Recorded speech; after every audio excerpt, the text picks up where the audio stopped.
Assalamualaikum dan salam sejahtera. Selamat bertemu lagi di laman Hebahatku. Dan hari ini Kak Shimah nak sharekan dengan anda semua mengenai dengan rumput Siti Khatijah.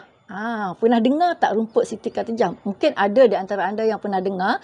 Ataupun orang putih panggil Beijing grass atau angel grass. Rumputnya rumput biasa saja, mudah dijaga tapi khasiatnya amatlah hebat ya. Inilah dia. Rumput Siti Khatijah atau Beijing grass yang ditanam di dalam pasu. Rupa dia pun macam rumput biasa je ya. Macam rumput cow grass yang kita tanam tu. Sebenarnya kalau pokok besar dia macam ni.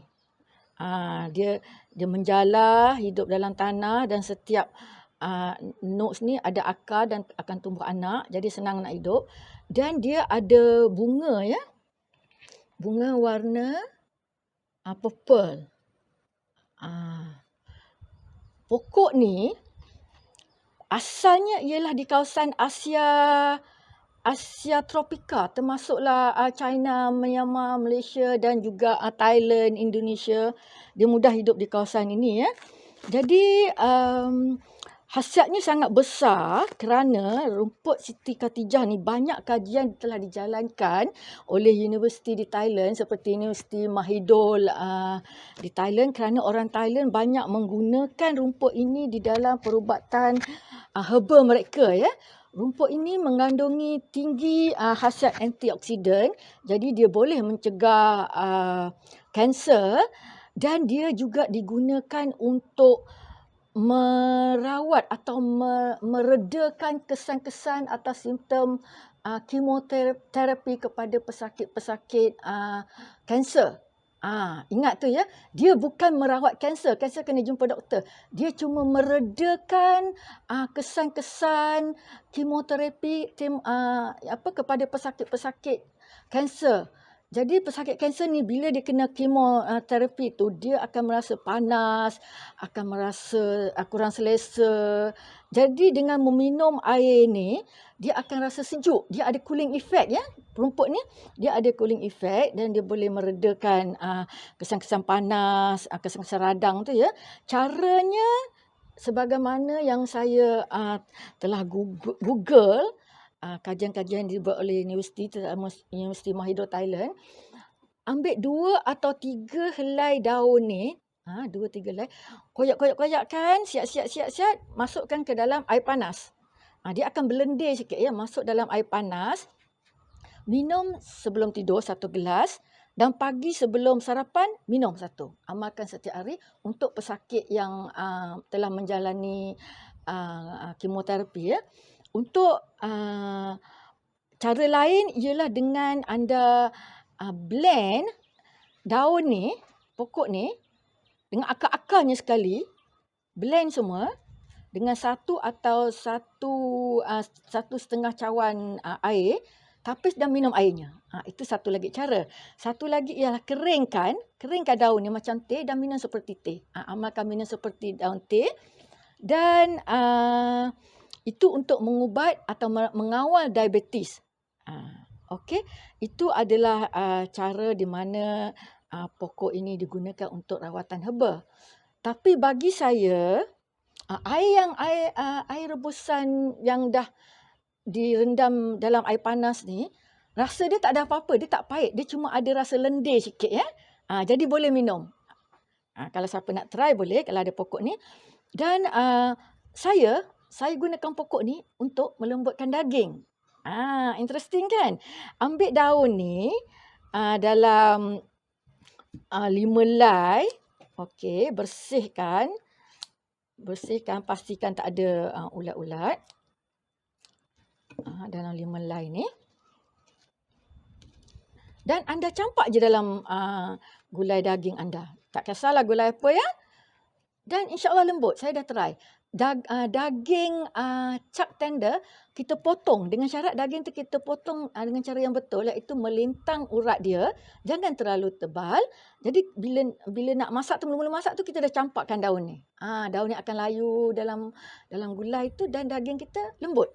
taklah selembut tenderloin, tapi lembut dan bolehlah dikunyah ya. Itu dalam perubatan dan dalam masakan.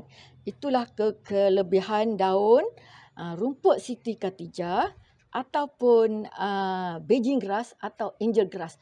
Kalau anda Google research yang dijalankan di universiti di Thailand, memang banyak ya, banyak khasiat rumput ini. Cara pembiakannya juga amat mudah. Sama ada melalui keratan di mana terdapat tempat-tempat yang berakar ni, ataupun melalui bunga dia. Bunga dia ni bila bunga dia menjadi benih, dia ringan ya, dia senang ditiup angin. Jadi anda akan dapati keliling pasu anda, tanah anda akan dapat anak-anak ni tumbuh ya, kerana benih bunga ni ditiup oleh angin.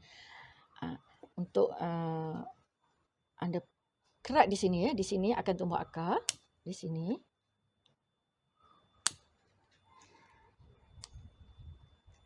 Buang daun dia untuk tu macam tu, kita buang daun dia. Tinggalkan sikit saja.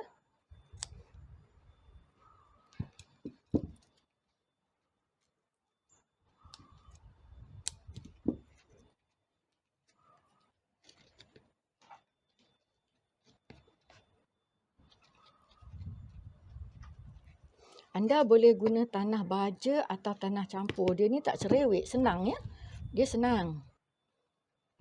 Cuma anda perlu lembapkan tanah ni. Sentiasa berair, dia kuat air.